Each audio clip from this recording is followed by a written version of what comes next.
Assalamualaikum warahmatullahi wabarakatuh. Selamat sore para pemirsa semua. Sekarang kita berada di Green Rooftop Gunung Batu ya.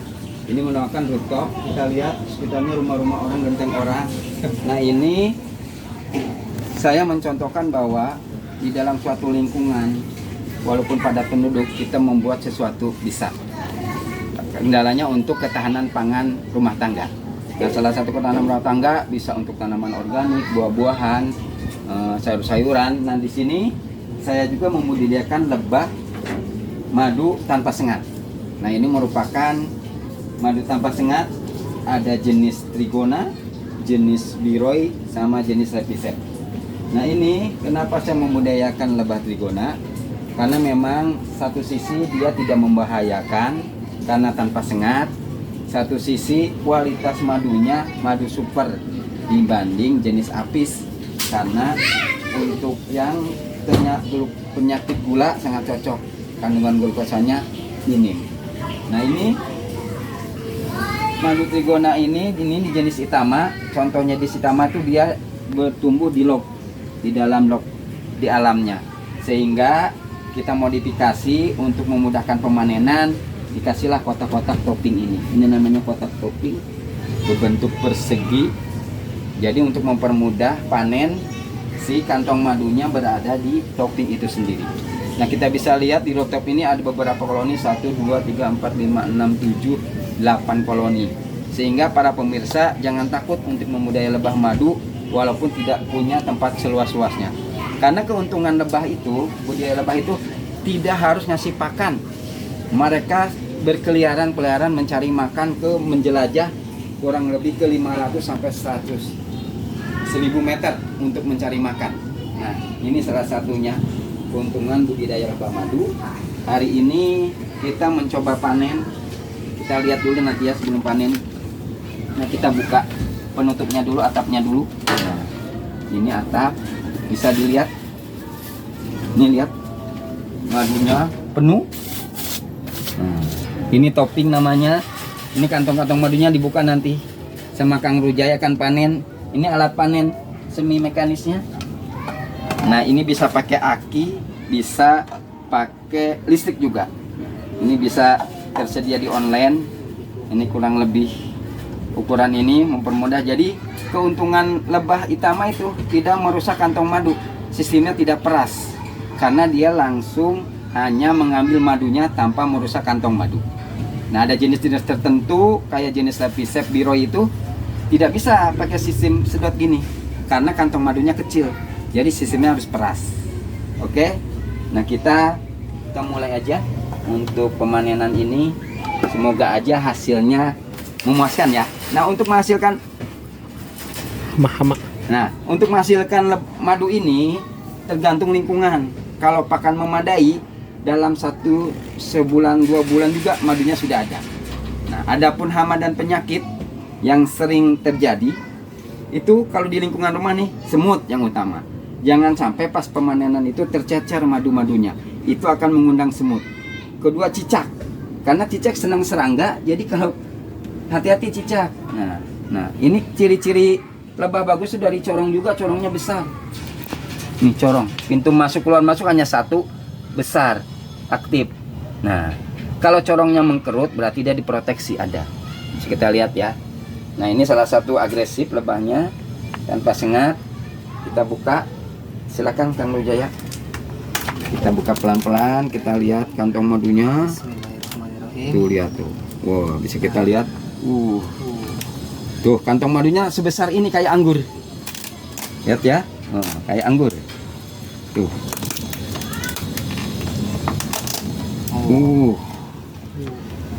Super. Tuh tumpahan. Tuh lengket. Tuh.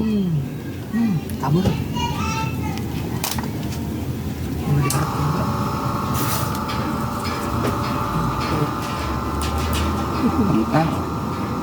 Josi.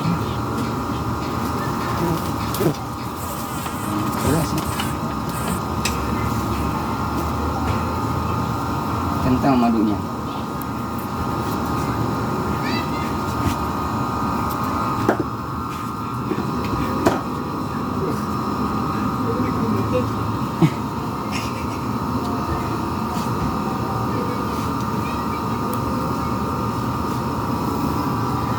kental benar madu. Guys, tebal dari panen lo kali. Ya. Kental. Kayak sedap. Pojok ini amat tenang. Semoga Ini lagi orang mah. kita bau.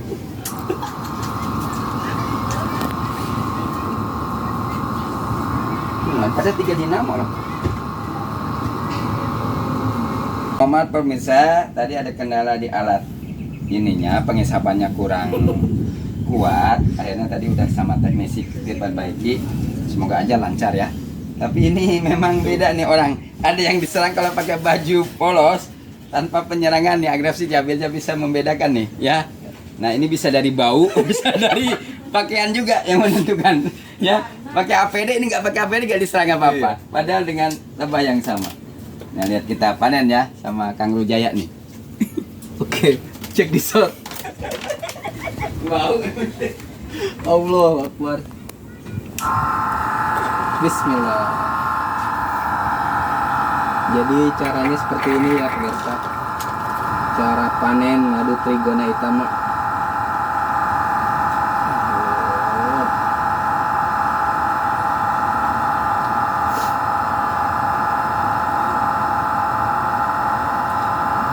Jadi buat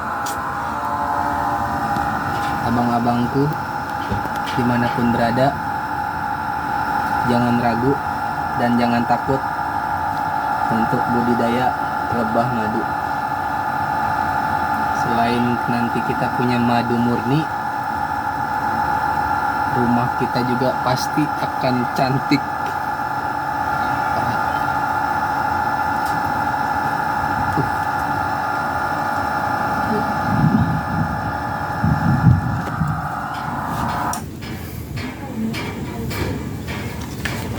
Lemah, untuk bisa ya. Oh, jangan dipakai sih ya, jadi dinamo kita. Dinamona aus ya kan Pak?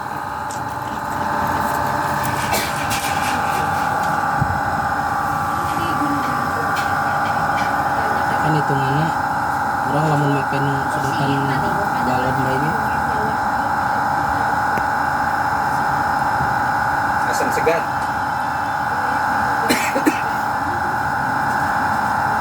Asam segar.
Kalau cecer gitu kema lebahna nanti diberesin deh.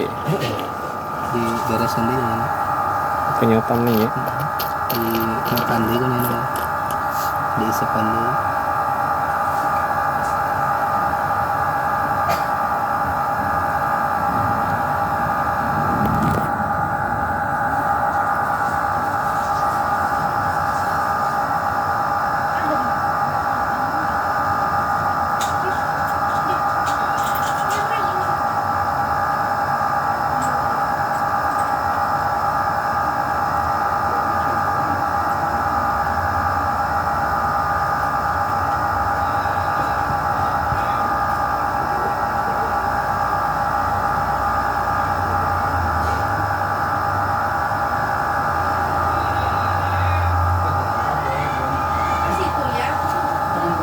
Kalau yang di bawah tuh bulat itu madu juga.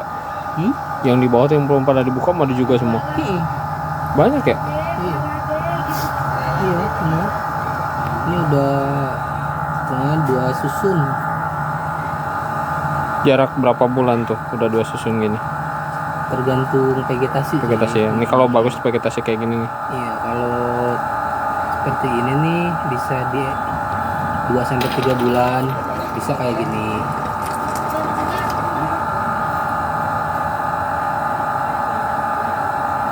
Jadi, Minimal 2 minggu 3 minggu sekali udah bisa panen lah ya, bisa jangan sering panen. Kalau kita biar gak mau stres. memaksakan mah, cuman kan alangkah lebih baiknya kita kasih jeda dulu ya, sebulan sekali lah ideal. Berarti kalau koloninya banyak mah mending dijadwal ya. Bisa Jadi, bisa dijadwal. Per minggu sekarang yang mana gitu kan, ada catatan ya. Iya. Jadi keunggulan madu Trigona Itama ya seperti ini. Jadi panennya dia tidak tersentuh tangan. Jadi benar-benar bersih, steril. Tidak diperas lagi. Jadi ini tinggal bisa langsung dikemas. Mungkin kalau masalah tinggal beda dari rasa. Beberapa setup bisa beda-beda rasanya ya. Meskipun satu lingkungan, satu lokasi, itu dia rasa, warna itu beda-beda, nggak sama semua. Namanya juga dari alam. Nah, keunggulan madu murni itu sini banyak rasa, banyak warna, banyak cerita. Enggak gitu-gitu aja. Seperti kehidupan. Seperti kehidupan. Seperti kehidupan, jadi banyak rasa. Hanya monoton kan kurang seru. Kalau seperti ini tuh penuh bisa berapa liter? Ini taksiran kurang lebih bisa 1 liter ada lah ya. 1 liter lebih. Nah, ya. Ini Lihat kantong madunya juga, kalau Iya, kantong madunya besar-besar bisa jadi. ini bisa 1 liter lebih, perkiraan 1 liter lebih. Soalnya ini mengingat kantong madunya super jumbo, gede-gede, terus udah susun. Ini keuntungan daripada jenis Lepisep Biroy, karena kalau Lepisep Biroy kan harus diperas, jadi ada masa bikin kantong madu lagi si lebah itu. Nah kalau si Itama, karena hanya madunya aja yang diambil, kantong madunya tidak dirusak, berarti hanya butuh waktu mengisi madunya lagi. Jadi kalau jenis Trigona Lepisep sama Biroy, kantong madunya kecil, jadi pemanenan harus diperas. Itu akan membuat waktu si lebah itu sendiri membuat kantong madunya lebih lama lagi. Nah kalau Itama hanya diambil madunya, kantong madunya masih tersedia. Tuh keuntungan Itama. Tapi rata-rata kalau hama mah sama ya.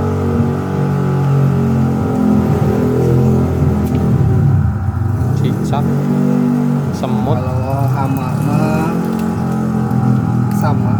sama semua. Coba lihat, bisa madunya sampai acak-acakan. Sampai 2 tingkat itu kan. Ini berapa lama gak dipanen Pak?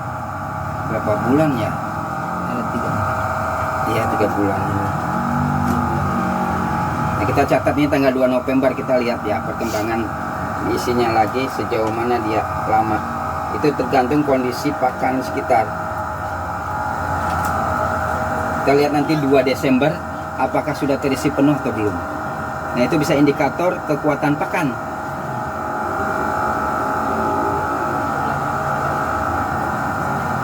Jadi buat para obos-obos di sana yang pengen budidaya madu tapi takut disengat, ini rekomendasi banget buat para obos-obos semua. Ya.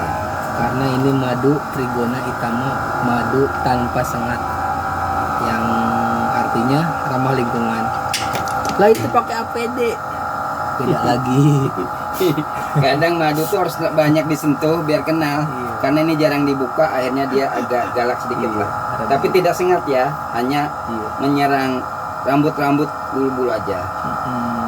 Seperti itu.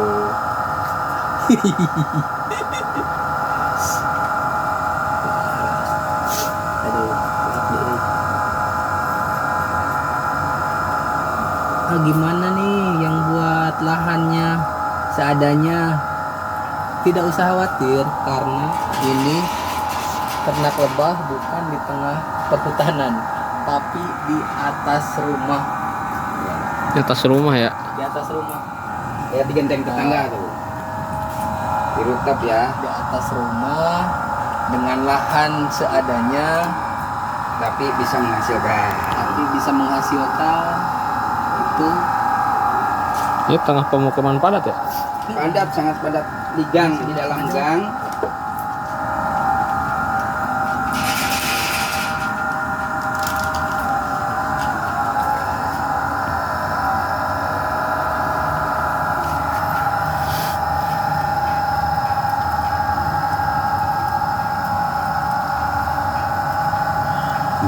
Pemirsa kalau mau memang mesan tentang mau budidaya nih, mau coba-coba membeli ini, silakan di komentar aja. Nanti kita kasih rekomendasi di mana langsung dikirim ke tempat lokasi. Atau mau cek-cek lokasi dulu di tempat para pemirsa, ini bisa kami diutus ke tempat lokasi sejauh mana sih kondisi lahan yang untuk budidaya. Jadi ini cocok untuk di perumahan, di kampung-kampung padat, untuk konsumsi sendiri maupun untuk budidaya. Jadi tidak membahayakan tetangga, tidak membahayakan anak-anak, aman. Yang pastinya cuan, Cuan, bos. bos.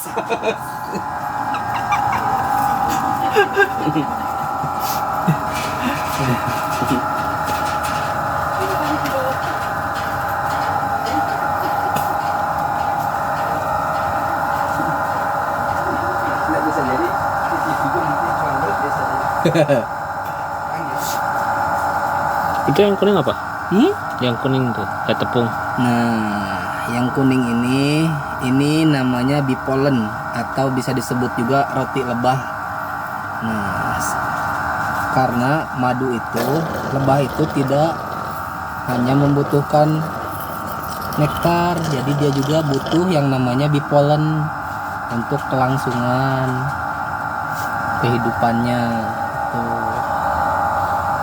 Jadi tanaman yang ditanam tuh harus ada yang polen, ada yang nektar ya? Atau Nah. kedua-duanya?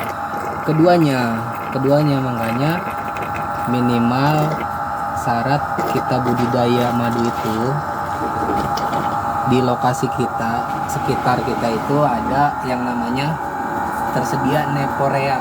Apa itu neporea? Nektar, polen, resin, dan air. Itu. Jadi kalau semuanya sudah ada, insya Allah para pemirsa tinggal menikmati hasilnya seperti ini. Pokoknya daripada duit nganggur, bingung mau usaha apa, cobain deh budidaya madu tanpa sengat.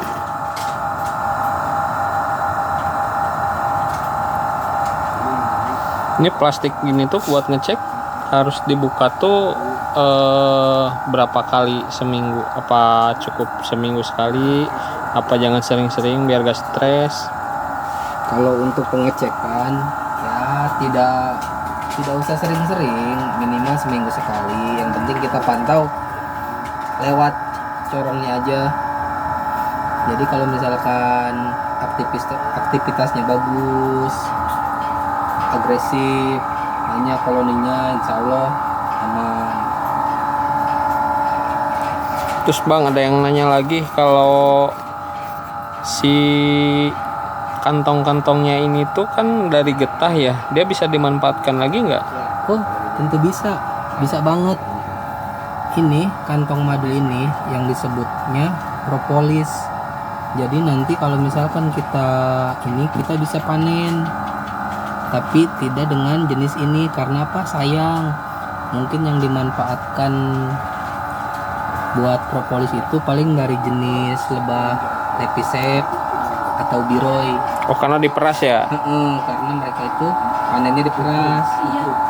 Karena sayang banget kalau misalkan jenis Itama itu sampai kita ambil propolisnya, karena keunggulan Itama itu dia bisa panennya itu cepet, 2-3 minggu itu kita bisa panen lagi, tergantung lingkungannya. Kalau lingkungannya bagus, nektarnya banyak, pakannya terjamin, insya Allah. Pokoknya baru satu kotak ini seperti ini, pokoknya ini tidak kurang dari 1 liter. Coba tinggal dikali aja, kita punya 10 kotak di atas rumah. Tuh. Terus kalau kita di atas rumah nih kayak yang di sini nanam bunga cuman di atas rumah, itu akan cukup gak makannya buat 10 kotak gitu? Apa dia nyari ke tempat yang lain? Karena keunggulannya lebah ini, dia radius cari makannya itu 500 sampai 200 meter radius cari makannya. Jadi makanya kita ya tinggal lihat-lihat sekeliling saja. Kalau misalkan di samping-samping rumah tetangga, kebun-kebun, banyak kebun, ya bisa. Ada yang bilang juga 1000 meter atau 1 kilo nyampe ya? Bisa, cuman itu dia kebanyakan kalau misalkan jarak 1 kilo itu dia kejauhan. Karena kalau kejauhan itu dia antara bisa pulang atau tidak, karena di perjalanan itu dia kan banyak hama tuh. Jadi lebih rekomendasinya jarak 2-500 meter tuh. Jadi kan dia lebih dekat, lebih cepat seperti itu. Jadi kalau jarak jauh itu bisa cuman 50-50 dia balik lagi apa enggak. Sekalinya balik lagi dia mungkin habis di jalan dimakan lagi, karena mungkin kan jaraknya jauh tuh. Seperti itu. Terus ada yang nanya lagi nih Kang, bunga apa aja sih yang rekomendasi buat ditanam kayak kondisi kayak gini di perkotaan? Kan kebanyakan masih bingung di lahan ya, mau nih berinvestasi beli koloni, mau nanam bunga yang cocok tuh apa sih? Jadi buat bunga yang rekomendasi banget buat di atas ini ada contohnya seperti di sana ada sakura lokal yang warna pink itu ya? Ada belimbing juga. Pokoknya semua jenis bunga-bunga lebah suka. Ya, bunga timun, sayur-sayuran.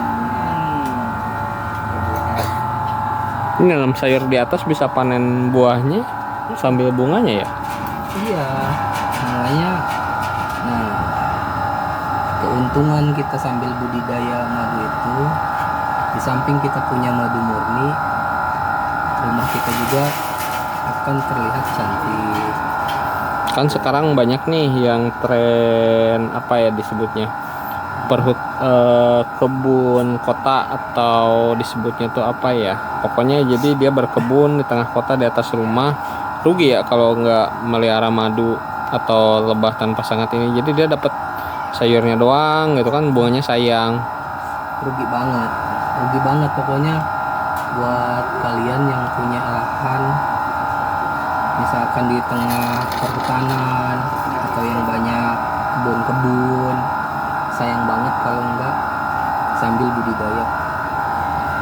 Karena ya keunggulannya seperti yang tadi sudah dibilang, jadi madu itu enaknya apa sih? Dia nggak perlu ngempanin, kita nggak perlu kasih makan, nggak perlu kita angon.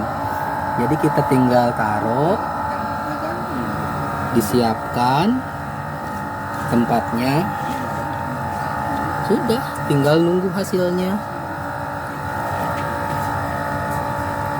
seperti ini. Coba kalau udah seperti ini kan minimal kita punya madu murni. Jadi kita kan yang udah kebanyakan sekarang tuh madu itu banyak dan persaingan harganya pun beda-beda, tapi kita nggak tahu kualitasnya seperti apa. Tapi kalau kita sambil budidaya sendiri, kita bakal tahu, oh karakter madu tuh seperti ini, oh madu tuh kayak ini, sambil belajar seperti itu. Terus suka ada istilah Kang, madu murni, madu gak murni, madu palsu, madu gula, itu tuh apa sih Kang bedanya? Kalau madu seperti itu, balik lagi, namanya madu murni itu yang dihasilkan dari alam, nektar alam. Kalau misalkan ada yang budidaya madu tapi didoping, dikasih pakan selain bunga ya, itu bukan madu murni namanya, itu sudah didoping namanya. Kalau madu murni mah ya seperti ini, kita mengandalkan alam. Jadi panen pun kita nggak bisa kita tentuin, cuman kan kalau itu masalah 2-3 minggu seperti tadi saya bilang itu kan hanya estimasi di saat Pakannya bagus ya. Kalau ini bagus, pakannya banyak, nah, bisa seperti itu. Bukan berarti bisa ditarget juga. Kalau yang dimaksud di doping tuh lebah-lebah tertentu yang hanya bisa didoping, apa semua lebah tuh bisa didoping Kang? Ya, ada salah satu lebah yang bisa didoping itu jenis Mellifera, madu Mellifera. Apis ya? Apis Mellifera. Dia gampang didoping, cuman dari beberapa sumber juga, kenapa sih madu apis itu didoping? Sebenarnya tujuannya itu mereka itu doping di saat musim paceklik. Musim paceklik itu musim hujan, dimana bunga-bunga kurang. Nah, saat itulah peternak menyiapkan pakan tambahan. Tujuannya apa dikasih pakan tambahan? Tujuannya sebenarnya itu dia mempertahankan koloni agar tidak punah atau kabur. Karena di saat koloni kekurangan pakan biasanya pada kabur gitu. Tapi karena oknum-oknum nakal banyak menjual madu kurasan, itu disebut madu murni seperti itu. Meskipun dia dari lebah, disimpan di sarang lebah karena di doping, jadi dia tinggi gula ya. Akan logikanya Bukan nektar berarti ya. bukan, makanya kan logikanya gini. Sekarang apa bedanya kalau kita misalkan dicampur gula mah, kan namanya murni, balik lagi dari rasa, warna, itu nggak bisa jadi patokan. Tergantung alam, tergantung musim bunga apa, itu semua mempengaruhi. Makanya madu murni itu mahal, tapi madu itu ada harga, ada kualitas, seperti itu. Banyak di luaran sana madu yang murah-murah bersaing, tapi kita kan nggak tahu kualitasnya itu kayak gimana, cara panennya bener apa enggak, jujur apa enggak, seperti itu. Tips kalau kita beli nih, misalkan beli online atau beli dari orang, sebetulnya boleh nggak sih kita nanya ini tuh lebah apa, diambil dari mana, kayak gitu-gitu. Jadi kan kalau kita pelajari nih di konten-konten sebelumnya, kita kan udah diajarin ya, ini lebah ini madunya kayak gini, bisa nggak sih Kang? Oh bisa banget, malahan wajib nanya ke penjualnya, ini tuh madu dari jenis madu apa. Karena madu itu yang umum diketahui itu kan ada 3 jenis madu. Apis cerana, Apis dorsata atau hodeng atau hutan, dan ini trigona. Nah, yang paling banyak variannya madu trigona ini. Banyak variannya dia. Disebut banyak varian itu dia jenisnya banyak. Kayak misal ini jenis Itama.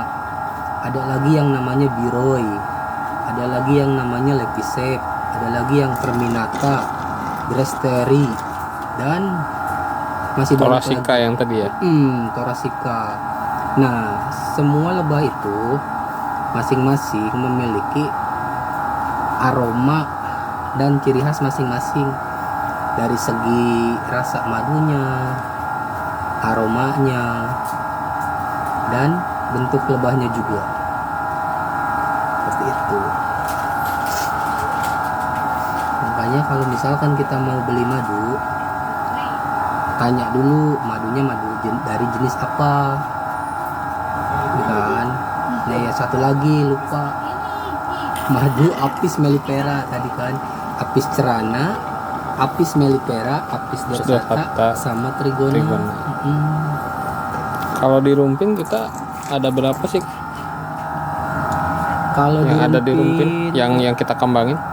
Kalau di Rumpin sendiri yang sudah kita kembangin ini, salah satunya ini jenis Itama, Biroi, Lepisep, sama Apis cerana yang udah dikembangin.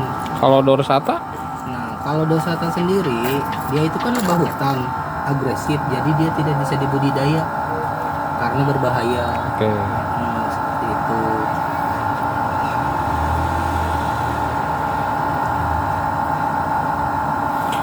Nih ada yang nanya lagi Kang. Kang, kalau madu kan ada yang berbusa, ada yang enggak katanya. Itu madu yang asli gimana Kang?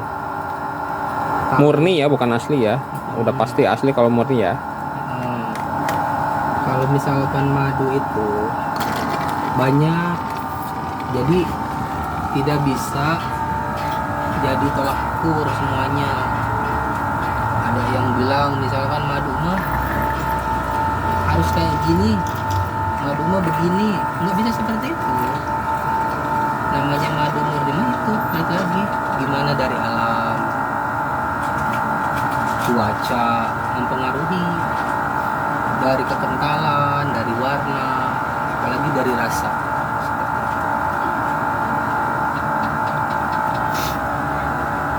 Makanya yang penting kita pertama tuh tahu siapa dan di mana kita mendapatkan madu tersebut. Berarti basisnya kepercayaan ya. Nah, lebih ke kepercayaan. Karena mengingat zaman sekarang tuh orang berlomba-lomba, istilahnya dalam segi harga juga kan murah-murahan harga karena pengen laku. Padahal kan kita mengingat perjuangannya itu nyari madu murni itu susah gitu loh. Meskipun bukan kita yang nyari, kita hanya tinggal panen. Makanya yang penting yakin.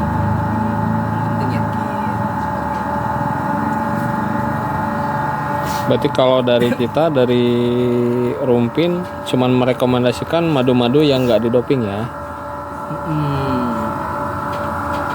Pokoknya setiap madu itu, pokoknya semua jenis madu itu bagus. Yang penting catatan satu, murni, tidak ada pakan tambahan seperti dicampur gula, apalagi sirup gitu kan. Itu namanya bukan madu murni. Oh, emang ada yang bisa dikasih sirup Kang? Ada. Selain doping itu kan tidak selalu dipakai gula. Ada yang pakai sirup. Apalagi seperti jenis apis cerana, apis mellifera, itu gampang banget. Makanya panjang ceritanya kalau nyeritain madu. Habis kopi 2 gelas pokoknya ini belum kelar ngomongin madu. Itu Hmm. ya. Berarti dalam hal ini tidak ada madu yang jelek ya. Tergantung nanti pembeli mau beli madu yang mana, yang jelas ditanyain ke penjualnya madunya madu apa, diambil di mana, jenis lebahnya apa. Nanti terserah pembeli mau beli yang mana ya. Gitu Iya. berarti. Palingan nanti tinggal sih penjualnya kan bisa ngejelasin. Kayak misal nih madu apis dorsata odeng, ciri khasnya misalkan dia kan karakternya lebih encer, manis, agak sedikit asam. Nah, ada lagi yang apis cerana, dia pada ininya lebih manis, agak lebih kental juga. Nah, yang trigona ini dia lebih ke asam manis. Cuman tidak menutup kemungkinan kita bakal nemu tuh madu tuh yang asam banget, ada manis-manisnya, ada yang asam banget itu. Jadi banyak lah hal yang nggak bisa diinikan sama BMKG. Jokes ya. Ya. Kalau ini Kang, ada yang nanya lagi nih, kalau misalkan madunya itu kan ada madu pahit katanya, ada madu manis, ada madu asam. Itu yang pahit gimana Kang? Nah, yang pahit sendiri itu sebenarnya, makanya tadi saya bilang madu murni itu rasa, warna itu tidak bisa jadi patokan, tergantung nektar dan cuacanya juga. Nah, madu pahit itu biasanya dia langka, susah sebenarnya madu pahit banget itu. Makanya kenapa dia bisa pahit? Ya kemungkinan dia makan nektar-nektar tertentu seperti nektar singkong, seperti itu biasanya dominan pahit. Seperti itu. Adapun misalkan hitam pahit seperti yang udah banyak beredar di pasaran, nah itu mah tinggal tergantung sanadnya jelas apa enggak.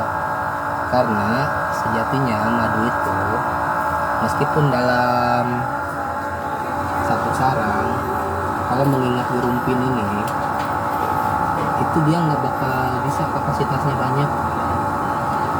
Seperti itu. Dan setiap sarang rasanya beda-beda kadang-kadang ya. Beda sarang, beda tempat, itu beda rasa, warna. Itu jadi makanya buat sobat-sobat di sana, kalau yang pernah nyoba madu Wirumpin itu,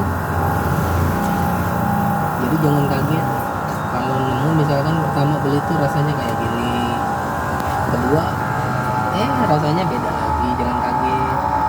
Karena seperti tadi saya bilang, madu murni itu tidak flat, enggak itu aja, banyak rasa, banyak warna, banyak cerita. Justru kalau bisa ditentuin rasa, warna, pertanyakan ya. Iya, ya seperti itulah yang udah banyak ini. Pokoknya hanya peminum madu sejati yang tahu karakter madu itu seperti apa.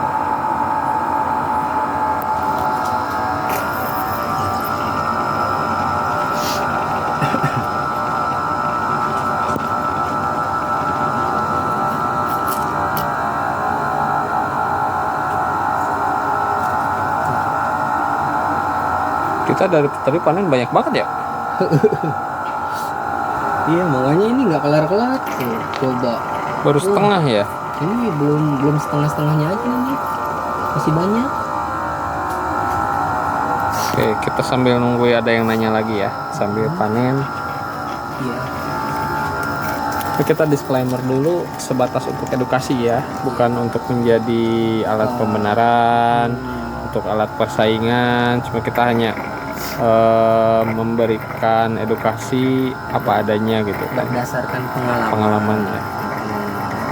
Jadi bukan katanya gitu loh.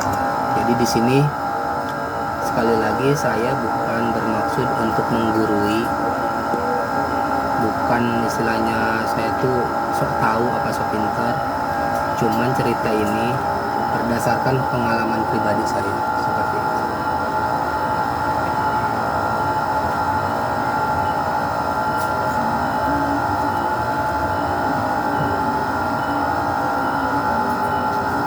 Oke, buat abos-abos semua di luar sana, jadi yuk jangan takut buat budidaya lebah madu. Untuk lebih lanjutnya di komentar. Oke, sekian. Assalamualaikum warahmatullahi